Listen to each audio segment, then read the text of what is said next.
Welcome. My name is William Kuskin, and I'm delighted to welcome you to the EdHeroes 2025 panel, AI Literacy, the place for human learning in the world of artificial intelligence. I'm joined today by Teresa Nugent, who is Associate Teaching Professor at the University of Colorado Boulder, where she teaches Shakespeare, literary analysis, science fiction, and writing composition. Professor Nugent is currently teaching a new course called Writing in the Age of AI, which she'll be talking about today.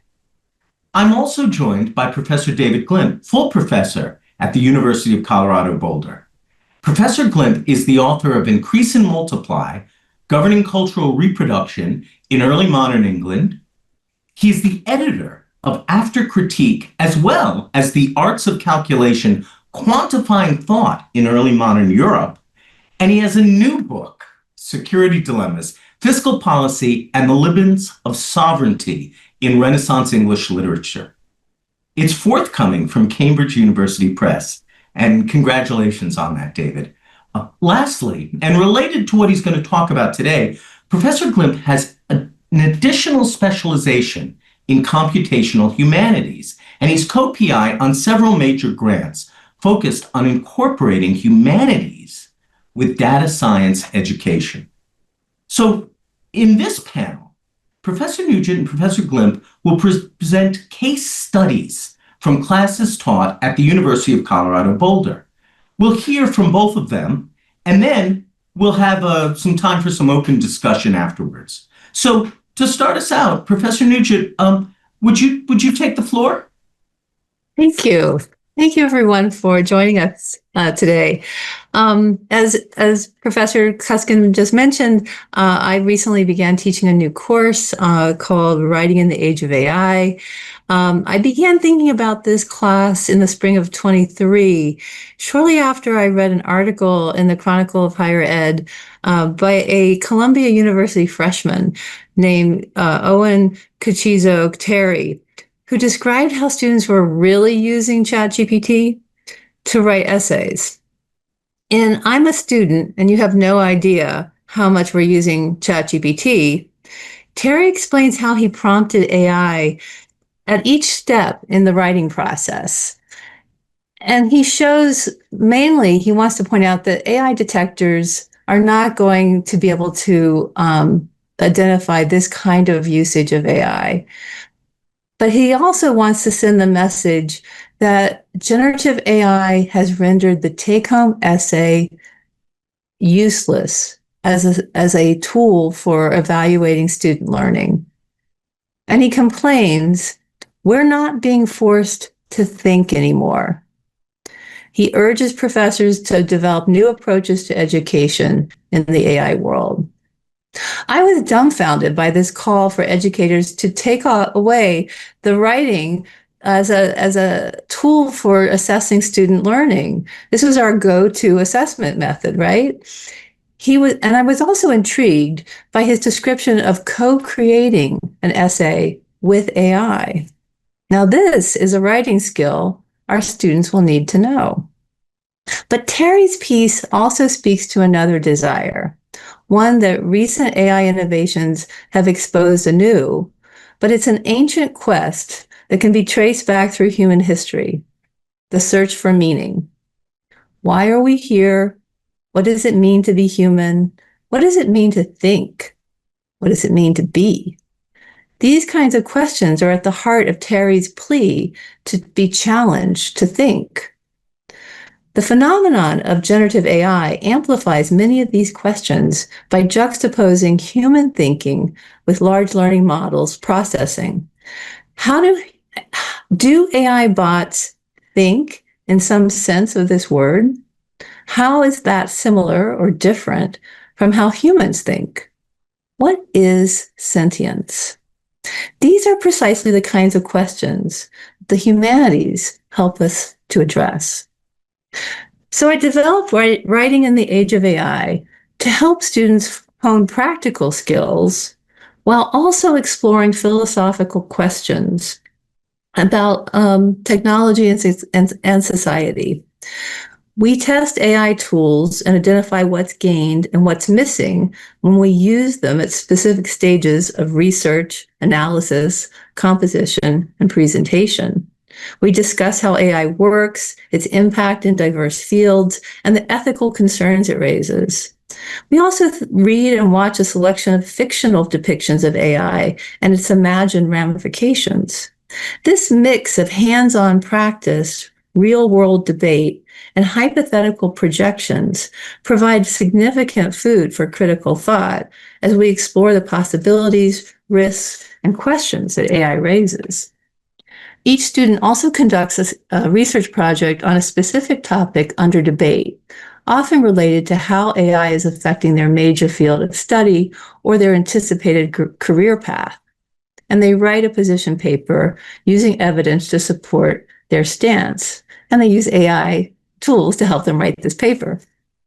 As the students share their findings on specific topics, questions emerge about how to define human as distinct from machine. Where should lines be drawn or guardrails set? How and for what purposes?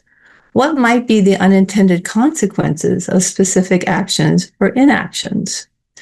We also review the history of technological developments, starting with Socrates' warning about writing itself as a dangerous technology that would undermine how people understand themselves, how they communicate, how they define knowledge and wisdom. He was right. Writing had these effects. By looking at how previous technological innovations have altered societies, we begin to see ways that AI tools can change how we currently research, write, and think. And we debate which changes we find acceptable and which ones we don't.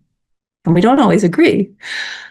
Many academics are grappling with the fact that AI can replicate human knowledge production exponentially faster than humans can.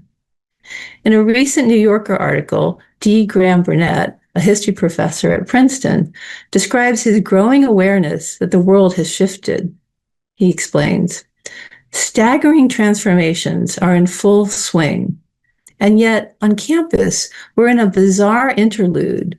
Everyone seems intent on pretending that the most significant revolution in the world of thought in the past century isn't happening. He just wrote this last month.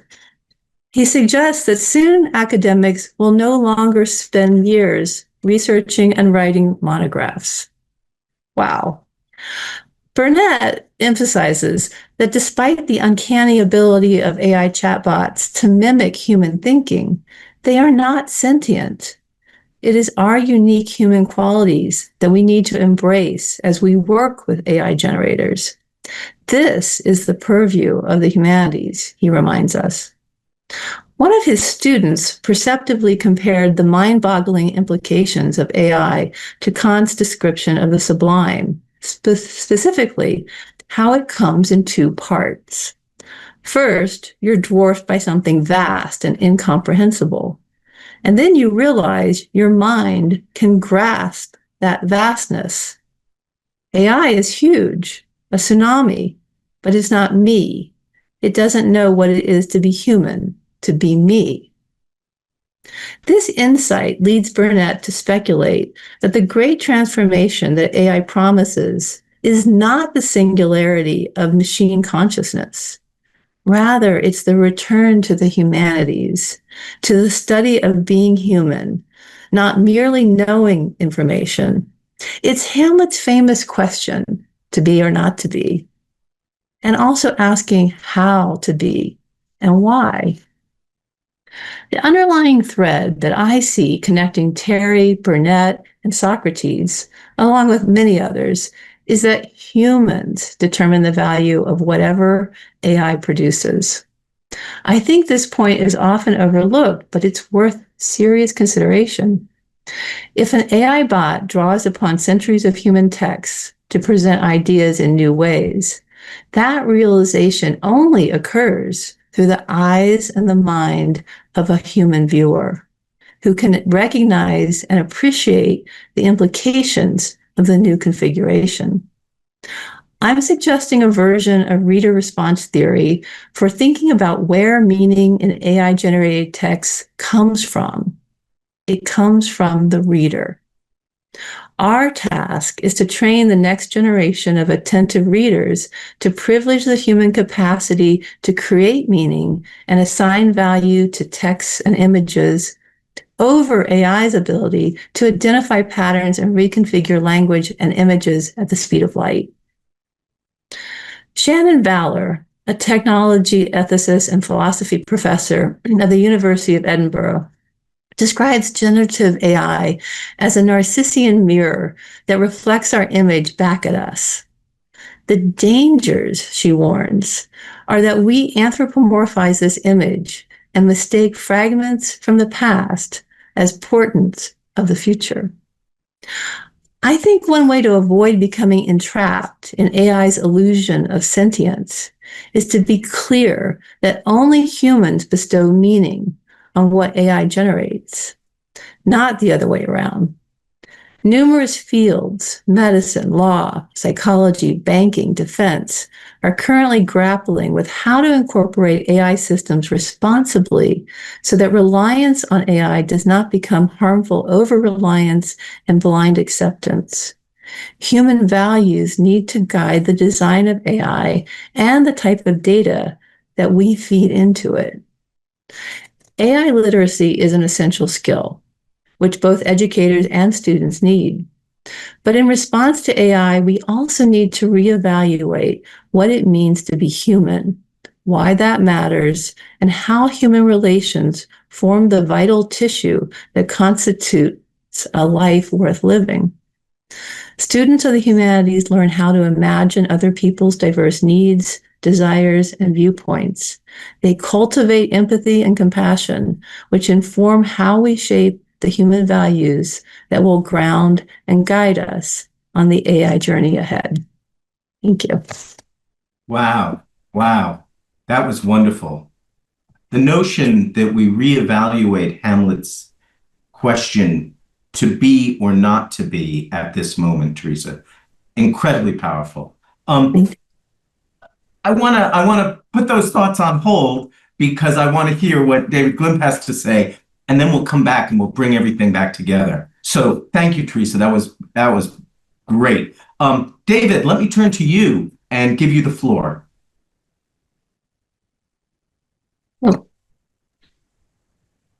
Well, thank you, William, and thank you for that introduction earlier, and thank you, Teresa, for that talk. I wholly endorse the account of the humanities that Teresa's offering. And in fact, I want to take Teresa's, some points that Teresa made as both an inspiration and a point of departure for what follows. And what the presentation I want to give is really a participating in this defense of the humanities from a slightly different institutional perspective. And specifically, I wanted to build on Teresa's student-centered focus on educating students about how best to use AI in this moment of dramatic technological transformation. So a student-centered focus shifts the emphasis from policing academic integrity. And again, here, this is just sort of building on Teresa's emphasis. We shift from policing and preservation of our old proxies and how we've always done what we've done, to the question of how we might best prepare students for uncertain and unstable futures that are being dramatically re-engineered in real time. My thesis here is that competencies and ways of knowing the world central to humanities disciplines are powerful resources for equipping students for these futures. That is, although AI seems to be begging the question, will the humanities survive artificial intelligence, to reference again, as did Teresa, Graham Burnett's fine piece in The New Yorker, I think another equally urgent way of thinking about our contemporary moment is to approach it as an opportunity to reimagine the role of liberal arts education in the contemporary university. The humanities cultivate skills and perspectives values, and ways of knowing that are vital for preparing students for the world-transforming effects of artificial intelligence. So my perspective on the question of humanities and AI literacy, which I will address in a moment, draws heavily on my experience teaching 2 experimental courses over the last few years, both of which have provided a platform for helping students engage with generative AI, both conceptually and practically. The first class is entitled here, this is the CU Boulder nomenclature, but AHUM 1825, Interdisciplinary Data Science for All, which is a no prerequisite introduction to data science, incorporating perspectives and competencies central to the humanities and arts. The course was designed by an interdisciplinary team with members from faculty across the university, so folks from the humanities disciplines, English, history, the program for writing and rhetoric, but also STEM disciplines, applied math, ecology and evolutionary biology, geology. In addition, its development initial iterations were supported by funding from the NSF. The other class of relevance to the ideas I'm advancing here is, again, in CU Boulder's categorization, English 4106, Literary Study with Data Science. This course introduces students to computational approaches to text analysis, drawing on natural language processing, network analysis, and several basic machine learning techniques, such as word vector models and topic modeling, among other computational approaches. And the class puts these methods in dialogue with more traditional modes of literary analysis, like close reading or genre studies, literary history, and such. Both courses are highly interdisciplinary, and given their status as more or less experimental classes, they have therefore provided venues for exploring ways to incorporate AI into the classroom, ranging, for example, from engaging some of the significant scholarship on the social and economic and environmental impacts on AI, reading literary representations of artificial intelligence, reflecting on the epistemological and performative aspects of statistical modeling as a practice, from those kinds of topics to testing generative AI tools in a hands-on way, examining their affordances and their limitations, their abilities to reduce barriers to learning to code, and their capacities to help students define and design focused research projects. Teaching these courses, both of which put the humanities in dialogue with STEM disciplines and approaches and methods and ways of knowing, has brought into greater relief my own, and hopefully my students', understanding of the competencies and perspectives that define and distinguish humanist inquiry. So, in very general terms, students majoring in the humanities learn to think about language and the performative shaping power of representation. They learn to understand how narratives work and how they help make the world intelligible, or how they can be used to distort our understanding of the world, and sometimes both at the same time. Students learn how to make sense of ambiguous and complex realities without reducing that complexity and ambiguity, absolutely. They learn to craft and evaluate clear and persuasive arguments. They learn to grasp the importance of complexity of history and cultural difference and their impact, ongoing impact on our world. They learn to reflect critically about evidence, what counts as evidence, and how the tools we have for accessing reality ground our knowledge about the world. They learn to appreciate the perspectival and provisional nature of knowledge claims. And finally, there's many more, I'm sure, but just for our purposes here, finally, they learn to recognize the simultaneous power and fragility of the imagination as a resource for world making. So the key point I'm advancing here is that these core humanities competencies intersect powerfully with recent definitions of AI literacy. This alignment underscores the value of the humanities in a moment in which institutions of higher education are striving frantically to adapt to the disruptive and transformative impact of generative AI technologies. So a quick caveat here is that AI literacy is an open concept with multiple definitions, the focus of active research agendas across several academic disciplines, a subject of interest to a range of education-centered nonprofits and foundations, non-governmental organizations, and industry groups. AI literacy is also an ongoing topic of a significant number of bloggers, journalists, and experts from a variety of fields designing frameworks to guide how we should teach AI in primary and secondary schools, in colleges and universities, and in adult and professional educational environments.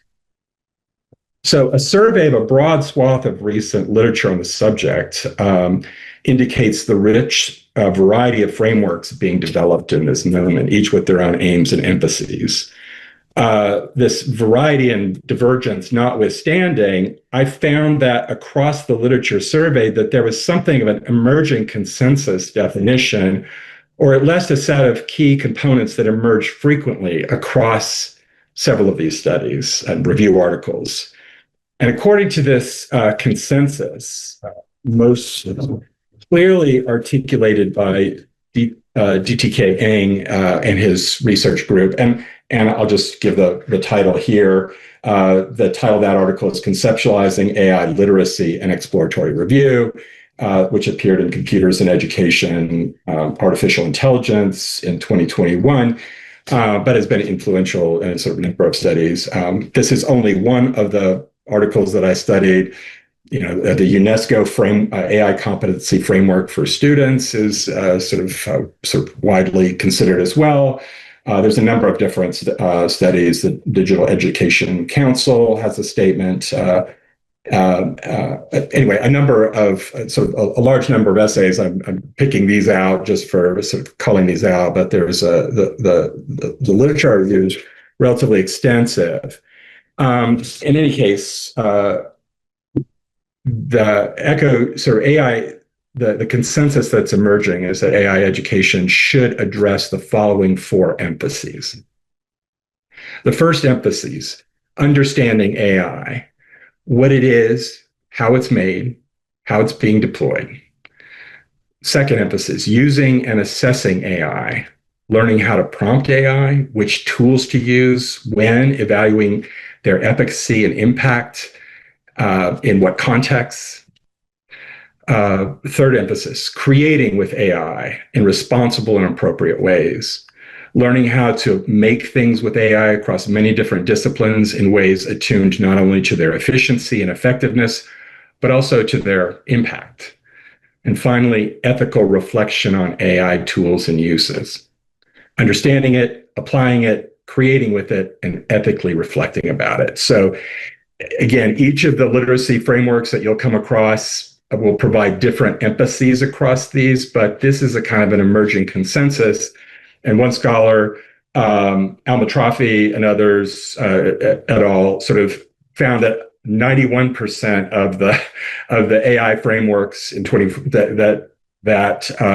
he surveyed a significant number for his review essay, sort of said that included some kind of ethical AI component. So this seems to be recognized as a highly significant aspect of AI literacy. So the humanities competencies and skills outlined above intersect with these core aspects of AI literacy in several ways. And here we'll just spell out just a few. The first objective, understanding AI, might seem more technical and beyond the purview of humanist disciplines. And to be sure, that is largely true. But especially in the context of works like Kate Crawford's brilliant Atlas of AI, understanding what AI is, how it is made, and what it can and cannot do requires a deeply interdisciplinary awareness of history, culture, representation, economics, and many other perspectives, humanist and not.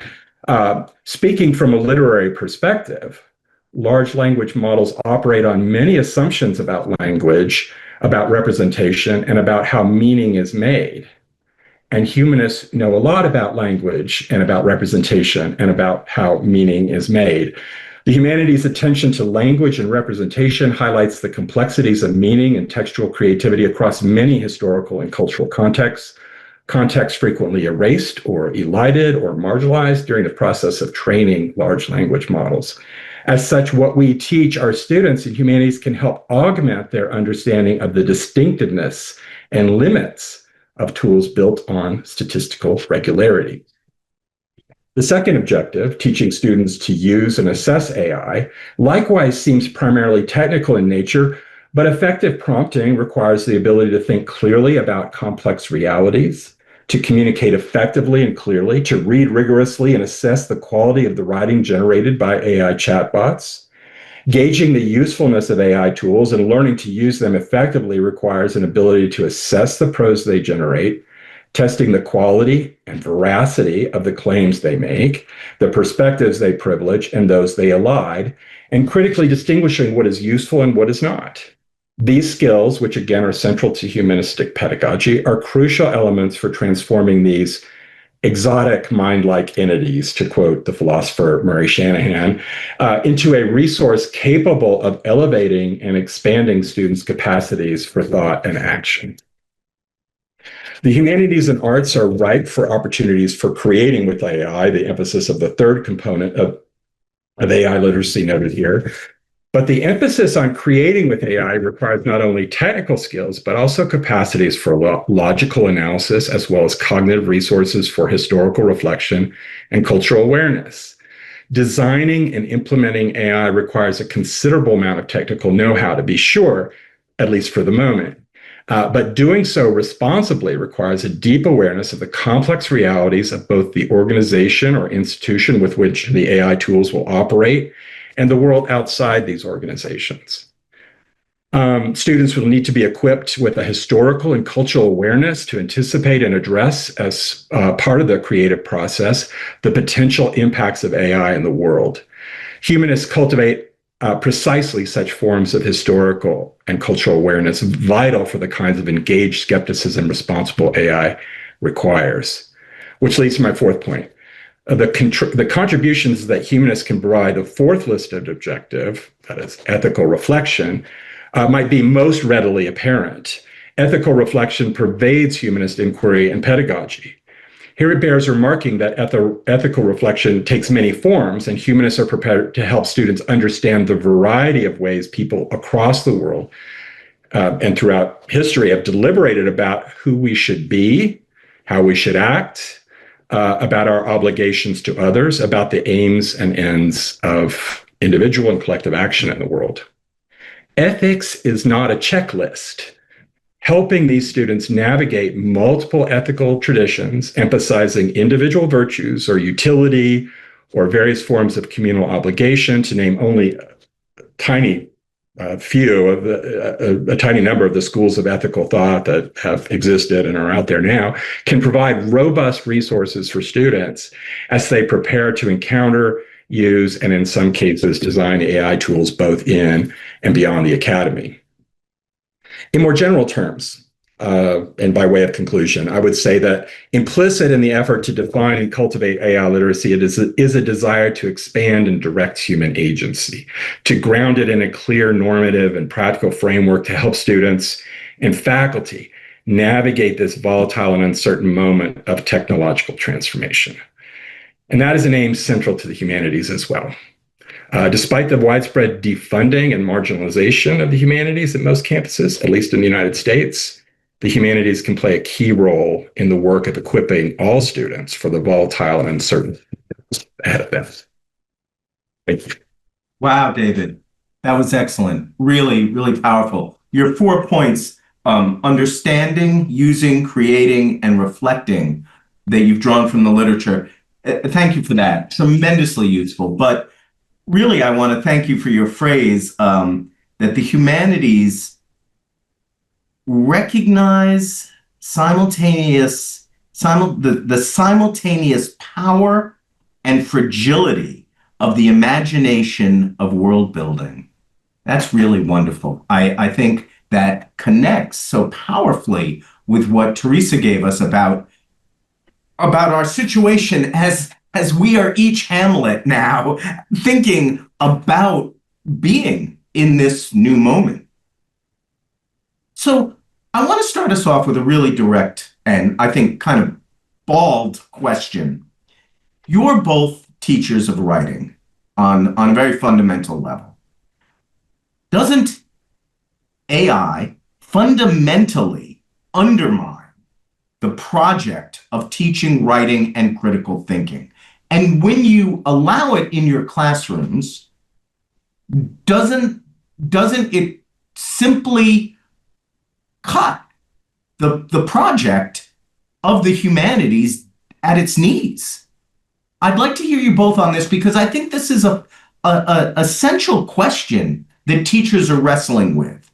And it goes to both of your papers, in that if you assign an essay and say, sure, work with AI, aren't we getting into a world where the student is just a pass-through for the AI generating a paper that either you're going to read, or after a while, maybe in 10 years, not read and submit to another AI, and that we'll be in a kind of circle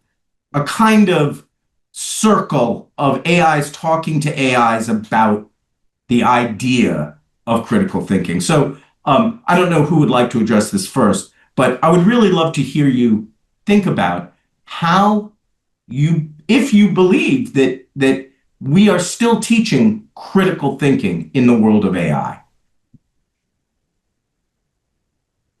Do you want to take a shot at that, Teresa? Sure, I'll give this a start.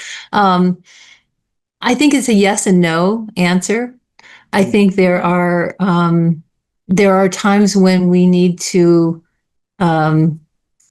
compel, if not persuade, students to do some writing that's just their own thinking, and the activity of getting their ideas worked through, that it's a process that's separate from the product that they're trying to create. And I think there are ways to inspire students to want to do that kind of writing when you give them the opportunity to really express their own opinions and thoughts and their experiences. So the questions that we're asking can help motivate the students to engage in that level of critical thinking that comes through writing. But at the same time, these very compelling and alluring tools are at their fingertips.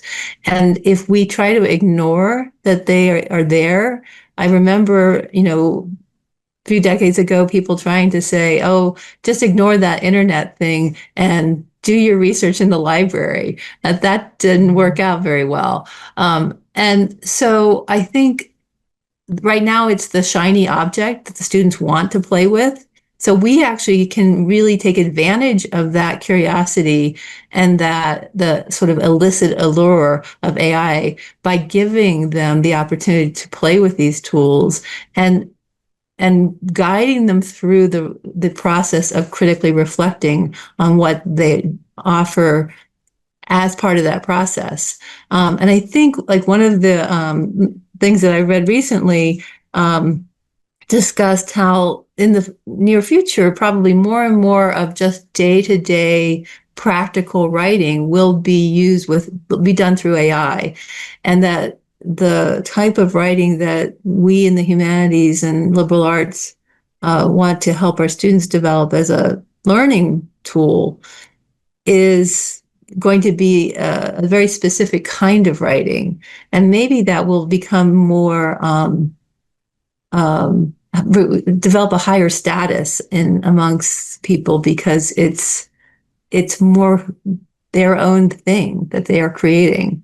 Excellent. Yeah, I think Teresa is absolutely right. And I think, I would have the dystopian, vision that you present, William, is not at all improbable. I think it's a risk. And personally, if I had been involved in the conversation, I would have suggested, if you're going to build these AI tools, they should be gated off, like in a CDC, facility or something, until we sort of fully understand the risks and the benefits. But that's not the world we're inhabiting now, and students have access to these. And so if we just try to prohibit, we're not going to be able to. And so I think we actually, in a way that Teresa is modeling with her, writing in the Age of AI class, it's like we have to lean into it.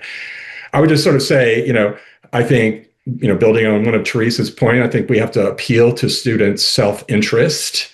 That is, really engage them in things that their interest and perspective that they're interested in, and also, I I've taken to pointing out to the students who are fully aware of the risks of brain rot. I think that's kind of a very polemical way to put it, but I think the research that's sort of coming out that sort of demonstrates that if you just offload your thinking to AI, you're not going to think. You're not thinking. And nor are you going to learn how to think critically. So I think, that is, somebody's paying a lot of money. People are going into a lot of debt to get a college education, and that's actually against your self-interest to offload the work and the friction and the challenge that goes into sort of actually getting something out of your education, but also, appealing to self-interest in terms of preparing them for the workforce, for the life, civic involvement, in the future, this world in which these tools are, for better or worse, whether we like it or not, going to reshape that future.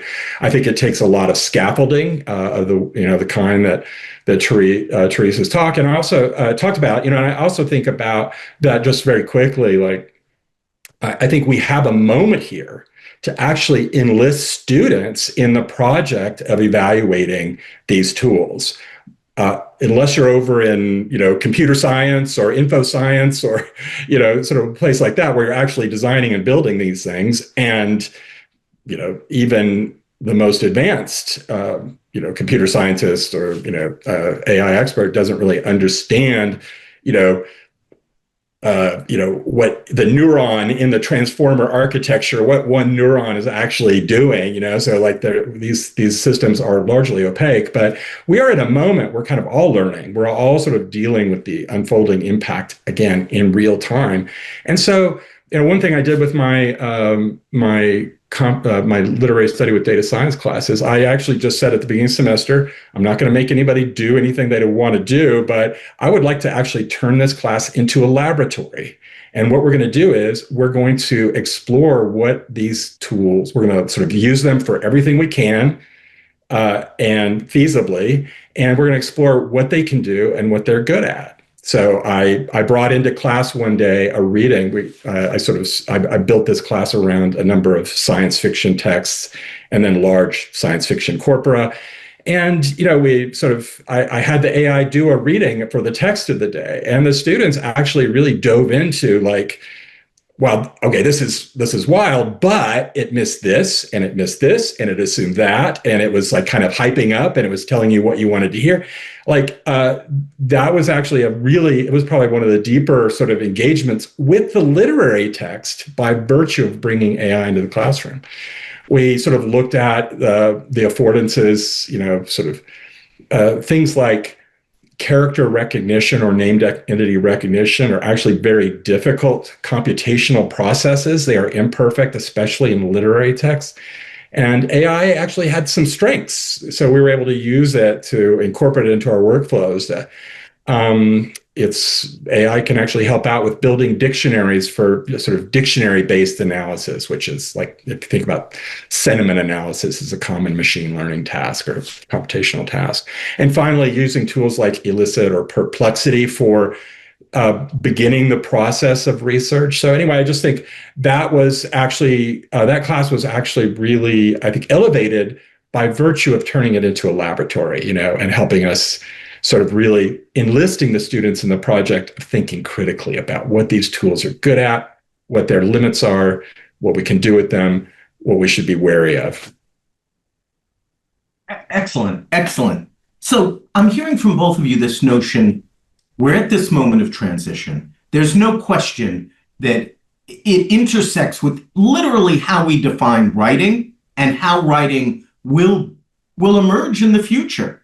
And you're both students of the English Renaissance, the great impact of printing and the development of an English canon. So no doubt that's thinking that we are influencing your thinking that we're at a moment of change.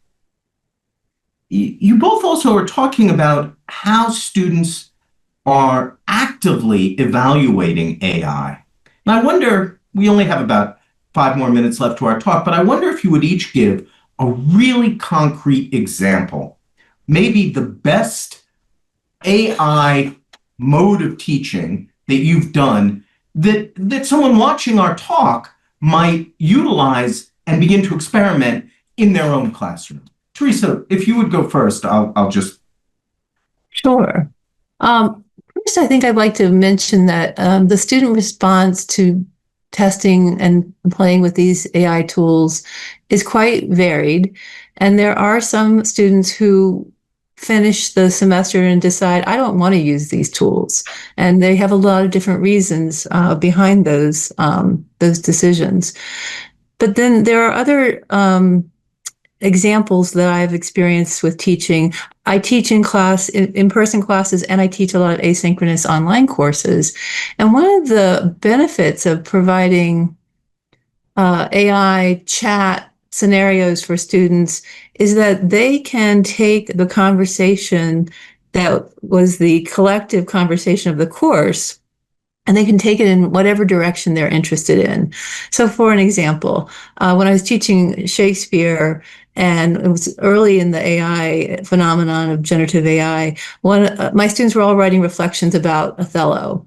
And they were, some of them they had to have a conversation with the chatbot, and they were asking about things like domestic violence and racism and social reputation was one of the conversations. And these conversations went in different directions depending on the student's interests, which I loved because they were being prompted to keep thinking more deeply about the topics that they were selecting to continue those conversations.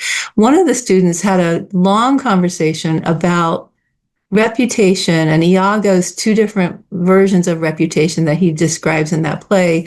To one character, he says, oh, it's everything. You can't let anything hurt your reputation. And to another character, he says, oh, reputation is nonsense and don't get bogged down in that. And he's manipulating people through the whole play. And so she connected that to a Taylor Swift song about reputation and a whole album on reputation and social media and the way that the current world and current students feel so enmeshed and manipulated in this terrain. And it was brilliant. And it was not something that I would have brought up in a conversation in class. It wasn't a connection I would have made. But she was able to develop this further. It turned into her creative project for the semester. It was that's an example of the way that these AI conversations allow students to really customize the learning, and then we come back together and they share their discoveries with each other, and it enriches everyone's experience. So it's the human element and the AI conversation in tandem that I think is the most fruitful. Absolutely great. The notion of assigning an AI conversation. David, we're almost out of time. Do you want to give a quick thought about an assignment? Yeah, I actually my last answer sort of went over a number of them, and I actually, I've used versions of what Teresa is describing to good effect as well. But I'll just very quickly give a plug for our colleague Casey Fiesler, who's in the Department of Information Science at CU Boulder, and is like a TikTok influencer as well. So really leaning into social media and using social media to reach out to students. But this isn't necessarily an AI assignment, but we've used it as such in our AHUM 1825 class, and that is, she's developed what's known as the Black Mirror Writers Room. And basically, you invite students to imagine that they are writers for Black Mirror. We watch a Black Mirror episode, just make sure everybody understands that it's kind of this, sometimes dystopian, sometimes utopian takes on technology and its impact on our lives. But they actually design a science fiction story. They use science fiction as a speculative design exercise to think about the kinds of futures that might unfold through algorithmic technologies or through AI. And the students, have responded very well. They really dive into it, and it's short, it's manageable. You can sort of Google at it, so you can find it very easily. But I think it's been a very powerful and thoughtful exercise that leans into fiction and the powers of storytelling to help us think about our present moment. Brilliant, brilliant. Well, that's all time we have, but I want to thank you, Teresa and David. Excellent papers, really fascinating work you're doing. And I want to thank EdHeroes overall for bringing us together and for creating this venue for a discussion of how technology is working in teaching at this critical moment. Thank you. Thank you both again. Thank you all.